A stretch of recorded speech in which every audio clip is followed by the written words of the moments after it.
Hey, on today's show, we talk about a lot of light and a lot of dark. We talk about fractured marriages and parenting. We talk about healing from grief after a loss of a child. And we talk about healing after sexual abuse. It's a heavy show, but a good one. Stay tuned. Hey, what's up? I'm John. This is the Dr. John Delony Show. Thank you for hanging out. Thanks for showing up. Thanks for putting your earbuds in while you're mowing the lawn or vacuuming or driving or painting the house. I don't know, whatever it is you're doing, but I'm so glad you're here. We're going to talk about relationships, mental health, dating, marriage, things falling apart, people passing away, all of it. Whatever's going on in your heart and mind, give us a shout, 1-844-693-3291. Hey. That's 844-693-3291. What's up? I have an apology to ask of you and apparently of our listeners. You have an apology to ask of me or to tell me? No, okay, let's walk it back. I'm not asking for your forgiveness.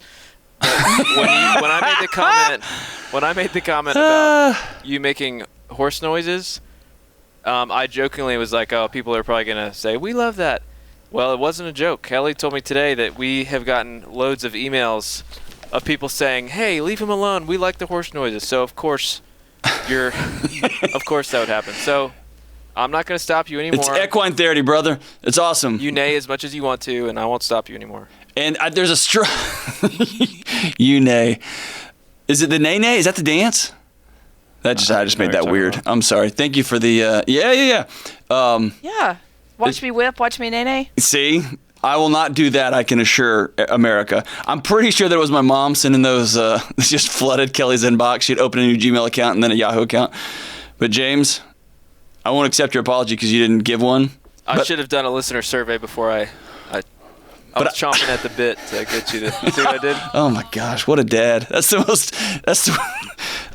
the worst. Hey, for those of you who are still with us after that terrible, terrible dad joke, I apologize. Please write in to the show. You can go to johndelony.com/show and write in how offended you were by that terrible dad joke from James Child. So there we go, good folks. Listen, I'm not going to bring the horse noise back. I don't mean, it's like, if you don't know what I'm talking about, when I get frustrated or I don't know what to do, some radio folks are so good with coming in and out of these breaks, and they're like, ooh, as we transition, or let's take a turn to, I just go, and James said that sounded like I was a horse, and it hurt my feelings. And so to America, thanks for reaching out. And by America, I mean all 18 of you and my mom. And seriously, Mom, you got to just lay off. It's cool. She's a good person. She's taking care of us. It's good. All right, let's go to the phones today, man. Let's go to, I'm glad we got to see your heart, James. He doesn't even have one. It's so great. All right, let's go to Mike in Seattle. Let's see here. What's up, Mike? How are we doing? Hey, Dr. John. Thanks for taking my call. You got it, brother. What can I do, man? I've got a stepson that's 11. We have a lot of problems with respect in the home. It causes a lot of issues between my wife and I. Yeah. And his dad, his biological father, died before he was born. Yikes, man. I'm sorry. So he never got to meet him, huh? No. Okay. No. And so you're the only dad he's ever known, right? Yeah. How long did he live with, how long was mom a single mom before you came into the picture? Till he was 7. Till he was 7, okay. So tell me about what you mean by disrespect. It's kind of broad. Some days we'll be talking and interacting with each other. He'll just turn around and walk away. And most days he just will not do what he's told around the house. Okay. Anything from just not following our basic rules of the house to not doing his chores and homework and things like that. And just everyday stuff. Does he do that to your wife too, or just to you? No, mostly just to me. I mean, some of it to my wife, but not as much as me. What, man, I hate that for you, dude. I can hear it on you. So, kids, this is a different situation a little bit, but not totally. Kids learn respect by watching respect, right? And kids lean up against boundaries to see if they're real or not. So first question is, how does he see respect modeled in you? You're the first man that's ever had that presence in his life. How do you model what respect looks like? I guess just how he sees me interact with the world. I act the same around him that I do anybody else. It's what I'm getting at. He doesn't. I interact. Something about you, something about him just turning and walking away when you're in the middle of a conversation, is an 11-year-old saying, "You're not worth my time, old man." Right? Right. I've got, or the first guy never showed up, and I want to see if you're going to come get me. Is another way to look at that. And I want to see if I push and I push and I push. Are you still going to be there? Are you still going to be there? Are you still going to be there? And what are some moments you guys have together that he is respectful, where y'all can connect? When we go out and do things one-on-one. Okay. Tell me like about that. I have a speedboat. We take that boat out, and that's generally a good time. Okay. We don't have any issues with him turning around and walking away, or just being blatantly disrespectful. He doesn't say anything sideways or do anything crazy. Yeah. Is there other kids in the house too? Yeah, my wife and I have a 2-year-old. Okay. So not only did he get a new dad, but he got new competition, right? Yeah. Yeah. How did mom process loss? As far as his father? Mm-hmm. Or let me ask it this. Let me ask it this way: was her son, y'all's son, was he the solution to 4 or 5 years of grieving? No, I don't know that there was much grieving there. I don't think that they had much of a relationship. Okay. Okay. Gotcha. Okay. So there's a couple things you can do here, man. One is, let me back up before I start giving you solutions here. Tell me about your marriage. How does it impact you guys? There's a lot of second guessing. My wife is very defensive. Okay. And so if I react a certain way and she doesn't like it, it turns into it turns into an upset household, right? I mean, I'll be dealing with my stepson, and then all of a sudden, I'll have to deal with my wife as well. That's it, man. That's why he doesn't respect you or listen to you, because it doesn't sound like she does either. If y'all aren't on the same page with how we're gonna all be unified as a family who respects one another and has fun together and laughs together, etc., he's not going to do that either. And so I actually screwed up here, man. I was looking to you, like, how are you modeling respect? But the real challenge is, man, if she's going to disagree with the way you respond to something, in view of it, man, he's got no use for you, because mom is the OG. Mom's the original, right? Right. And so let's back out of this way back. What do the conversations look like with you and your wife before this stuff gets going? Like, do y'all have a common sense of purpose when it comes to raising kids, or is she going to protect this son with all of her might, and she's also married to you? Well, we do. I should add one more layer of complexity here. I also have ADHD, and we have a dynamic going on there that's difficult to deal with as well. But as far as us parenting, I think we're in alignment with what we want, but it just seems like she's overly defensive of my stepson. So when you say the complexity that you have ADHD, I do too. I still have responsibilities, and I still got to treat people right. I still got to show up on time and get my stuff done, right? So when she gets does she get defensive? Does she get upset with you about other things besides just him? Yeah, it's almost like she's parenting both. There you go. That's where I was getting at. Both of y'all? So is he your younger brother? Right, that's what it feels like. Okay. So I always want to go back with kids and ask this question, or just make this statement, ask this question. Behavior is a language. So what is my kid trying to tell me here? Number one, they are telling me that I'm not worth their time. Number two, they're telling me they don't have to listen to me. And in this case, both of those things are true. Because you don't have to listen to you because mom's going to back them up. Number three, what's being modeled out there, right? Like behavior is a language. What's being modeled? Modeled is, we can run over this guy, right, Mom?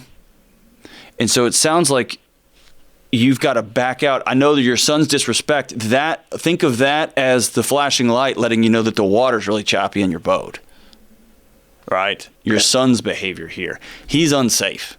He is on a raft. He's going up and down because your marriage isn't fully tethered in there. How long have y'all been married, man? 2 years. 2 years? How are things? They don't sound like they're good. Well, once we get past her treating me like a child in the house, things are okay. Dude, Mike, that's everything. That's like once I get past the explosive diarrhea, I feel great. That's the problem. That's why you don't feel great, right? Yeah, it's true. Once you get past being treated like a child, acting like a child, belittled, and she lets her 11-year-old son run all over you, things are awesome, right? So what I'll tell you is, man, things aren't awesome. They're not awesome existentially. They're not awesome relationally. It sounds like you guys, the kids are second right now. As an adult with ADHD, you are a whirling dervish of chaos. Is that fair? Fair. Okay. She has raised a son on her own. She now feels like she's raising a second son. Probably not because she's a jerk. Probably because that's her defense mechanism. That's all she knows. And she did this alone for 7 years. And then you came along. She loves you. She wants you to be a part of her world, not to build a new our world. And what y'all have to do moving forward is build an our world together. And it doesn't sound like y'all have done that. And now you brought another kid into this, which I think is great. Good for you. Now you got a 2-year-old, and they're a whole host of chaos themselves, right? They're a nuclear bomb of chaos in a home. And so it's chaos. And then your wife's doubling down with the thing she knows, which is, I'm going to be everybody's mom. I'm going to be everybody's caretaker. And so I know you got to deal with the disrespect of an 11-year-old. You really do. And you can deal with the behavior part of that, right? You can have firm consequences. You can have what I call preemptive relational time. We're going to spend 15 minutes together talking. You can just stare at me. That's cool, but I love you. You can get together as a family and create, we did it on a canvas in our house, like a we are board, which is like, here's the we are's for the Delonys, right? We are people who have adventures. We are people who say yes. We're people who treat each other with dignity. And then when somebody violates that, you point back to it and say, hey man, you just opted out of whatever's coming up next, of joining us in this event or whatever, because you chose not to treat us with dignity, right? And then mapping out for an 11-year-old, here's what dignity looks like. Here's what respect looks like.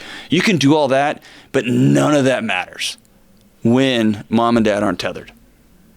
When kid is absorbing and watching a dynamic that's not healthy. And so I'm going to suggest, brother, you guys got to step back. And it's a good time anyway. You got a 2-year-old. Your whole world just shifted. I suggest y'all step back, go sit down with a marriage counselor, and maybe for the first time in your marriage, be really, really honest with one another. Tell her that you feel like I'm your kid. I feel like you're parenting me. And she may say, you're acting like it and I have to. And once you can get past the feelings and the emotions part and start mining that stuff for what's true and what's not true, then you can get to the activity part. You can get to the action part. Who are we going to be together? And then you're going to model respect and dignity to one another, and then you're going to be able to tether your son to that. But that's the process. The process with a chaotic kid often starts with mom and dad's relationship first, because he's just repeating what he knows. He's just living out to what he sees. So, Mike, I'm so grateful that you called, man. I know that's hard, and I can hear it on you. What I want to tell you is this. You're worth a hard conversation. You're worth going to marriage counseling. You are worth leaning into this, and you're worth not being disrespected by an 11-year-old, but it starts way before that. okay? And I want you to be a good dad for both kids. I want you to be a great husband. And I want your wife to be a great wife. And I want y'all to be great partners. And I want y'all to just raise two extraordinary humans. And I think y'all can, but it's going to start with y'all getting back on the same page and creating an our world, not a living in her world, right? All right, man. So thanks for the call. Let's go to Nevin in Georgia. Nevin, what's going on? Yes, thank you for taking my call. You got it, brother. What's going on? How can I help? So basically my question is how to deal with grief question. I lost my son, firstborn son, here about 5 years ago in 2015, and Man, I'm so sorry. and it was a stillbirth, and then we did have a healthy little girl a couple years later, and then here 2 years ago, I lost my next son to a complicated, messed up pregnancy. Man. Anyway, my wife is ready to move on and try again, but I guess it's one of those things where I'm just ready to hang it up on pregnancies. Yeah, pretty hesitant, man. Yeah. Well, hey, dude, thanks for sharing that. I know that's hard to talk through that. Tell me about your two boys that passed away. What were their names?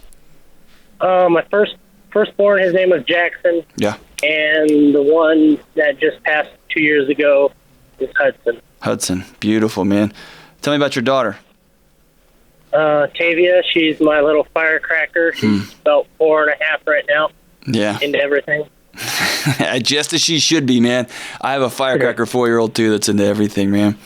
How did you and your wife grieve these losses?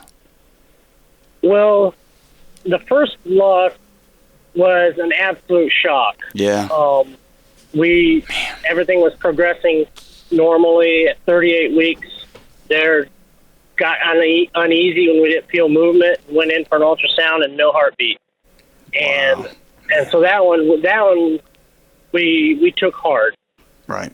And then, but then with Hudson, we knew early on in the pregnancy that there was some major issues.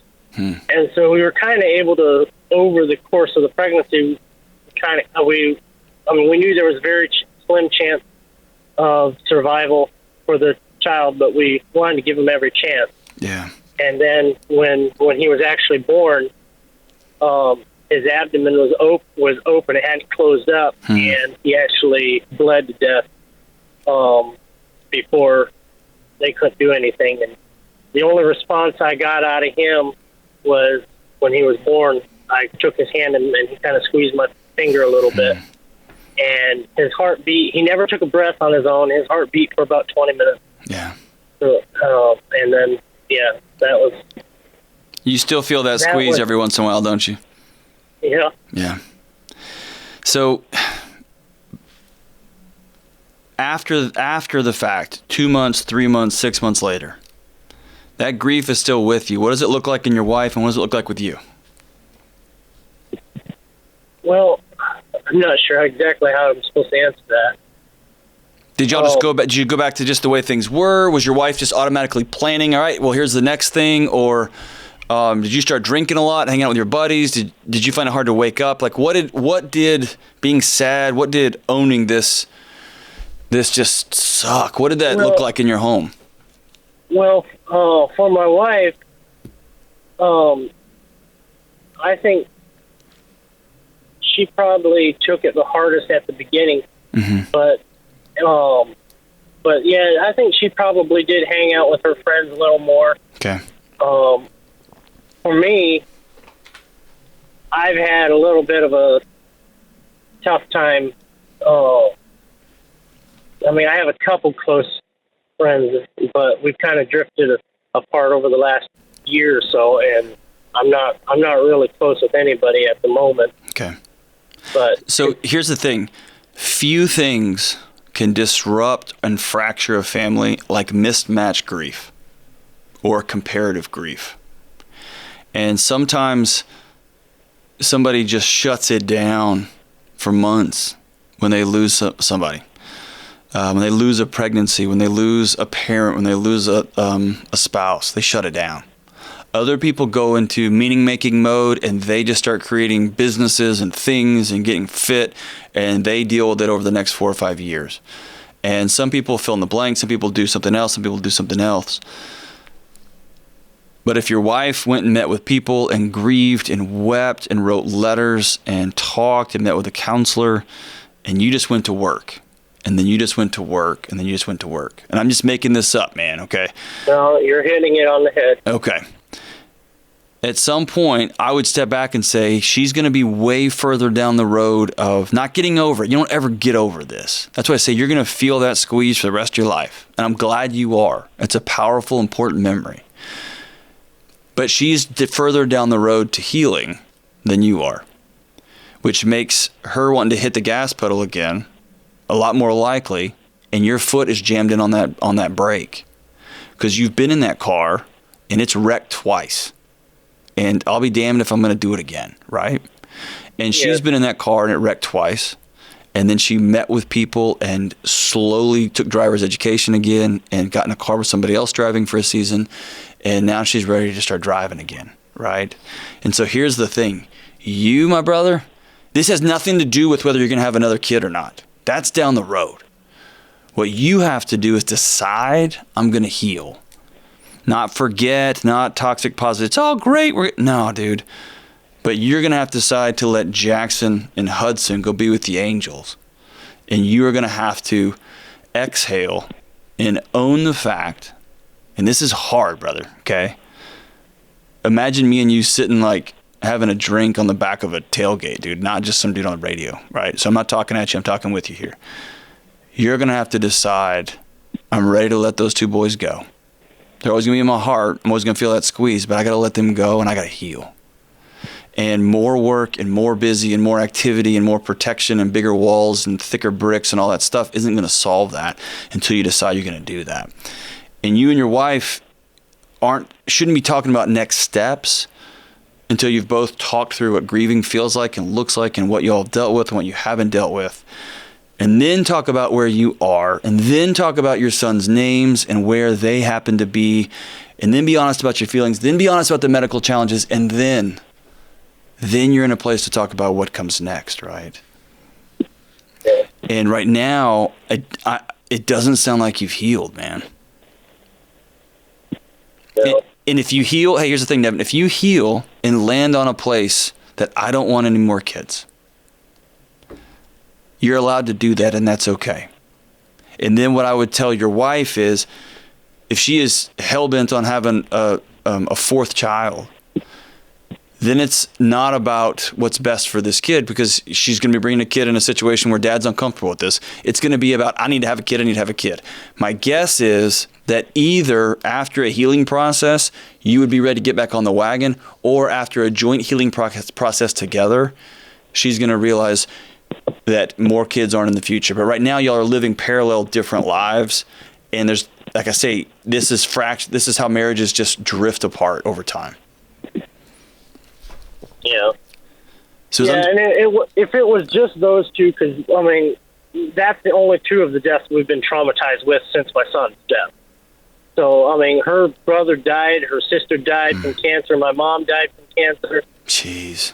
It's been a absolute emotional roller coaster trying to figure out how to navigate this whole death loss. Right. And obviously, with my son, it's a lot personal. Hey, Nevin, in my own family unit. All of those are personal, right? Well, I know. I misspoke. But yes, what I mean is it's in my own family unit that I live in with every day. Yeah, that was your boy, man. Yeah. Yeah. Yeah. That was your boy. And you're exactly right, man. And the last thing your brain and heart and body wants you to do is to get yet another relationship that means something to you that you might lose. Yeah. Right? And that's just your body taking care of you, man. It's just trying to keep the pain out because it hurts and it hurts and it hurts. And at some point, enough's enough, right? And that's the question I always want to have for your wife, too. Right? That's where a great marriage counselor that you guys got to go see about grief, okay, is Do we want to have another kid because we think that's going to help with the ache of this loss? Or are we now healed and still and ready to add to our family? And those are two different things. Because what I'll tell you is another child is not going to take away the pain and the loss. It will give you joy and chaos and mania and all the stuff that kids bring, right? Fun and bananas and no sleep, all that. It's good. But it will also not make the bad go away. Yeah. And so when couples race out to have another kid, I always want them to go, hey, just breathe. Just breathe. Because it's not going to take that loss away. Well, the other side of it is when folks are like, nope, never doing this again, never get back on the horse again, never. Here's what I'm going to tell you, Nevin. I've been in this boat too, right? And I was similar to you. We lost several pregnancies, one after the other. And I said, man, I don't know. And my wife said, I don't know. And then slowly we began to grieve. We had some hard conversations. I didn't know what was in her heart. She didn't know what was in mine. We finally, and I do this for a living, dude. And we finally sat down and we finally got about the business of healing. And then as we were on the road to creating a new tomorrow, we had to create a new world, our world, because our current world was ash. Then we created something new and said, yeah, now we're ready. And then that's how we got Josephine. And it's awesome. It is awesome. But again, that's just our journey. Every journey is different. Brother, you got to heal. Y'all aren't in a place to be asking, when are we going to have another kid or should we have another kid? Y'all are in a place to look at one another. You just got out of the ocean. You both saved one another and you looked at each other and said, are you okay? And are you okay? And one of you is going to say, I'm not okay. The other needs to go, I'm not either. And then you got to be about getting well. And you got to be about coming back together. And you'll have to build a whole new marriage. And that's not a bad thing. That's a good thing. And it's hard and it's exhausting and it's frustrating. That's where y'all are at. And then when you see the sidewalks laid, you see some walls going up, that's when you can look at one another with that look and say, you down for going again? And now you can have that conversation. But you're just not there yet. Okay? I'm so grateful for your heart. Thanks for sharing this, man. I know it's a hard thing to talk about. It's a hard thing to share. Get about healing. Get about healing, brother. And just whatever it's worth, man, you're worth getting well. You, old man Nevin, you're worth getting well, brother. And I didn't believe it either, but I was worth it. My son was worth it. My wife was worth it, and you are too. All right, I want to take a quick break and answer one of the most common questions I get. Delony, I can't find a counselor in my area or I can't afford one. Listen, help is here. I've partnered with BetterHelp for customized online therapy for you. Video therapy, phone therapy, or you can even text with a licensed therapist in your area or somewhere across the country to get the help that you need when you need it. Go to betterhelp.com/Delony for 10% off your first month. Listen, online therapy is less expensive than in-person therapy. I've taken away all of your excuses. Now you have to recognize you're worth being well. Go see a counselor online with betterhelp.com today. Before we take this last call, I want to just read this follow-up here. This is awesome. So I got a follow-up from Becca from Washington, and here's what she writes. She says, I heard your call in the last episode to put out some positive energy in the world and want to take this chance to brag on my people. She called the show several months ago about her husband going on deployment, and my advice was so helpful. Yes. I told my wife my advice is good sometimes. Here's what she writes. He's finishing up his deployment and he'll be home soon.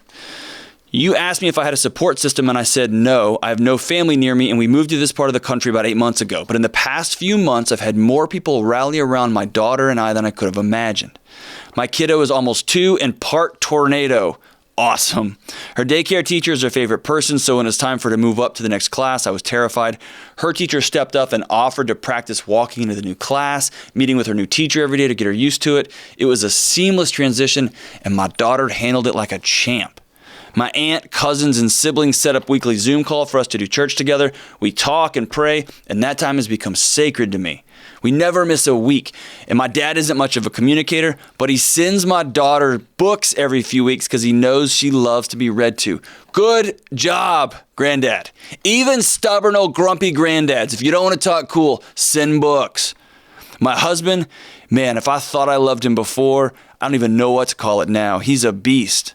That's a weird thing to say after you said I loved him, but it's cool, whatever. Way to go, Becca. He's made rank and completed several qualifications, all while being so supportive and present for us. Our relationship is growing. Our communication has been phenomenal. He sends videos of himself singing and talking to our daughter. He's a soldier on deployment, stay at home, laying around, working every day, and going back to your suburban home dad. And he can sing and talk to his daughter. You can too. And you get to do it in person. I had no idea support like this was a thing.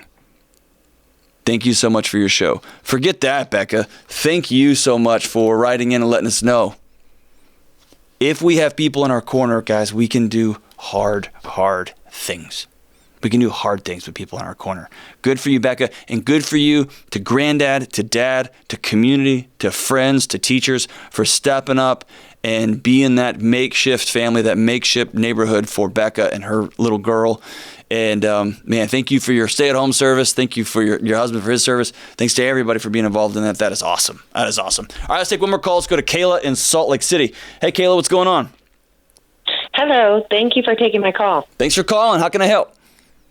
So I have a question of get some advice on healing for my family after I recently brought up charges against my cousin for repeatedly sexually abusing me 32 years ago.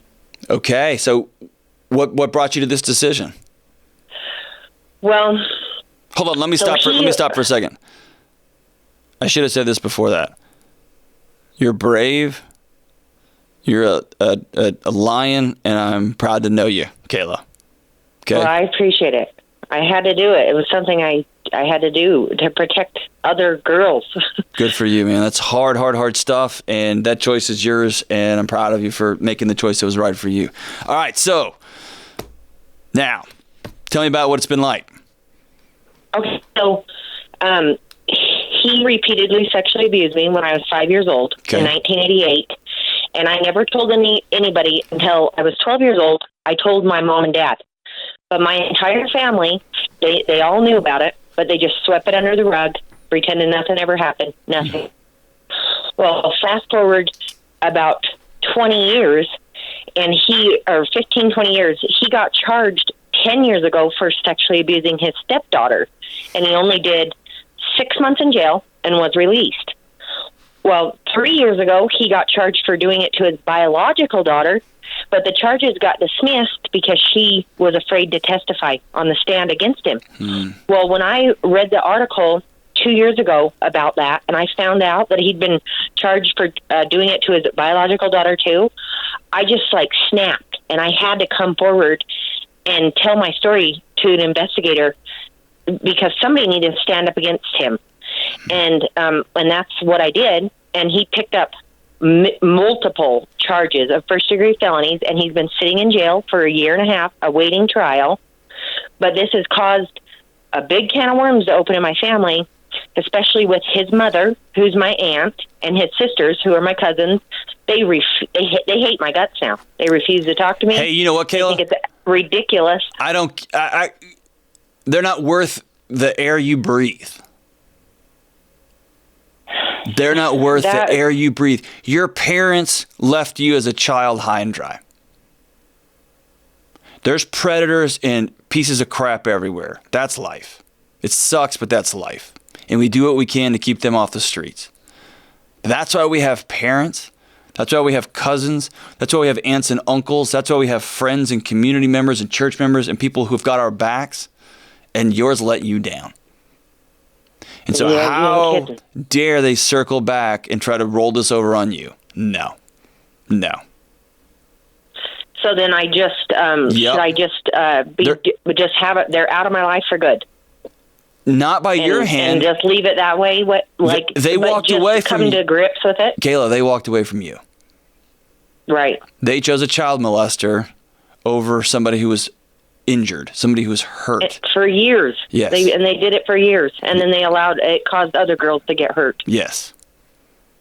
They chose. You don't want to associate with them anyway. Yeah. Well, I don't. I wish I could conk them over the head so they have some common sense. Listen, But you can't. They're not going to. They're never going to. Anybody's going to stand up for a repeat child molester is not something that you can solve. Right? You dust your dirt off your sandals and you walk out. And I know that's heartbreaking and that's lonely, not because of them per se, but because now you're lonely. Now there's consequences to your boundaries, and that's hard, and I get that. But I'm just telling you, as a dad of a daughter, thank you for being bold and brave and strong, even though it's 20 years later. Thank you. Thank you for keeping that piece of garbage off the street. And once my daughter turned 5, that's when this all opened up inside me that I couldn't stop anymore. Like I had to do something. That's I had exactly to stop right. him. Your body's alarms go off because it sees you walking right in front of it, right? Every morning at breakfast time, it sees it, right? Yeah. So do you have any advice for me? What would be the best? Like, what should I do to? This is going a giant step towards healing of him finally being in jail and being off the streets, and hopefully he gets convicted and does a long, long time. Yeah. But what advice do you have for me to fully heal from this? So I'm going to give you a comment about the jail part. That I testified against somebody in jail once that had committed a crime, and they got a lot of. It was a pretty ugly crime, and they got a lot of jail time. And I called a friend of mine. She's a mentor of mine. She's a psychologist who works with abused kids. And when the verdict was read the next day, I felt sick, and I thought I would feel awesome, like that's what's up. And I felt gross. I felt terrible, like just gross. And I called her and said, I don't understand these feelings. And she said, John, nobody wins. Everybody's life is destroyed with childhood sexual abuse. Everyone. Yeah. Right? And so there will be a level of safety to where, hey, this person can't get to me anymore, and that's real and good. And there might be that cheery, moment if there's a verdict that comes down. But I don't want you to think you're going to feel good. Well, I haven't felt great through the whole process. The whole thing is awful, right? And so here's the first question, and this is an important question, and I'm asking this because I love you, not as a way of poking, okay? And there's times that this question gets asked and people can weaponize the way they ask this, and I'm not doing that, okay? I'm with you on this conversation, okay? Okay. Are you ready to be done with this? And before you answer, here's what I mean. When we hang on, when we loop the story, when we hang on to it tight, it feels like protection. It feels like hypervigilance. It feels like nobody's going to ever get me again. I'll be damned if I'm going to let that happen. No one's coming for me. No one's going to, and if they do, there's going to be hell to pay, right? It feels like this stressed, alert, vigilant, like I am protecting myself. I'm protecting my daughter. And that keeps you alive now and it kills you tomorrow. That level of stress circulation, that level of vigilance, always on, wears out your adrenaline and your cortisol. It just slowly grinds your body down. And so when I ask you, are you ready to be done? That means not, I'm ready to just go have an abusive situation again. No. Are you ready to stop carrying this guy in your backpack? This brick? Yes.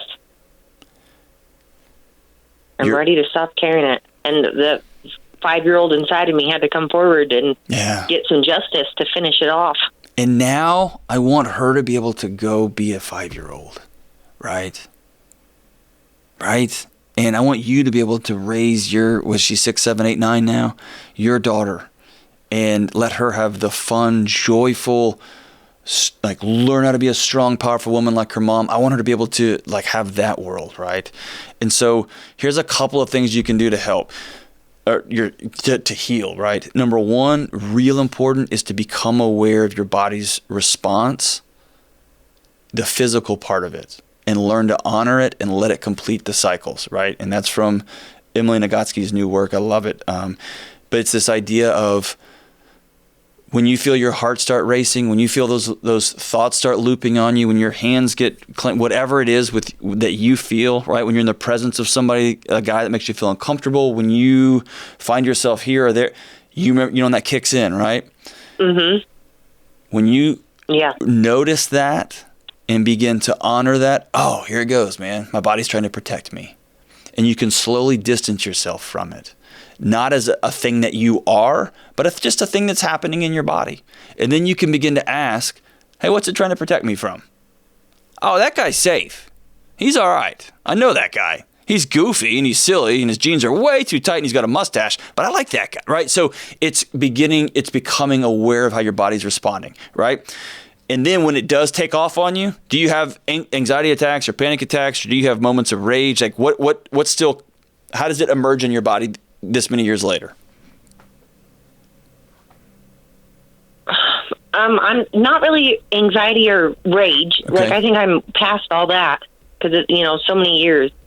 But I've just been wanting it to be like, I feel like, it's hard to explain. I just feel like the little girl that was inside of me that happened to, the 5-year-old, she needs to be heard. Yeah. And she needs somebody to listen. Yeah. So here's what I want you to do. Will you do me this favor? I want you to write that 5-year-old girl a letter. And I want you to write her 3 letters, okay? Are you ready? Yeah. Letter number 1 is going to be the letter from your parents, what they should have said. Okay? Okay. And I want you to write a letter from you to her, letting her know that what happened's not okay. And that you're so sorry that nobody protected her when they should have, but now you're going to. Okay. And then the 3rd letter is, I want you to write her a letter letting her know who you're going to become, how you're going to make meaning of this many years later. What kind of mom you're going to be, what kind of professional you're going to be, what kind of community and neighbor you're going to be. And then at the end of that letter, sounds like a good idea. I want you to let that girl go. I want you to let her go. Go play. Okay. Okay. I really appreciate you talking to me. No, I appreciate you calling. And here's are you married now? Yeah, I just recently got married. Okay. And I'm pregnant with my 4th baby. Hey, there you go. 'Cause 4th, man. Whew, you're a bad mamma jamma. All right. Here's what I want you to do, and this is going to be a bold step for you, okay? This new guy, he's all right? Oh, he's wonderful. Okay. So here is the evil. Beyond the evil, there's 18 layers of evil with childhood abuse. 18 layers of just, it's why it rages through family, lineages for years. Mm-hmm. It's because the only thing that keeps a person well and whole and sane and alive is vulnerable connection to other people. And childhood sexual abuse particularly tells a child that safe relationships don't exist. And in fact, relationship is the core of the worst pain you can experience.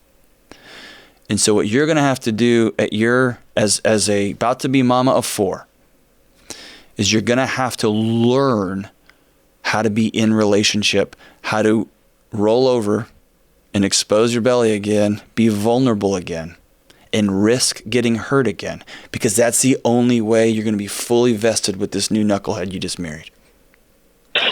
And what you're going to have, and here's the thing. That makes sense. It's scary and it's hard. And here's the thing I want you to hear me say. You got to practice it.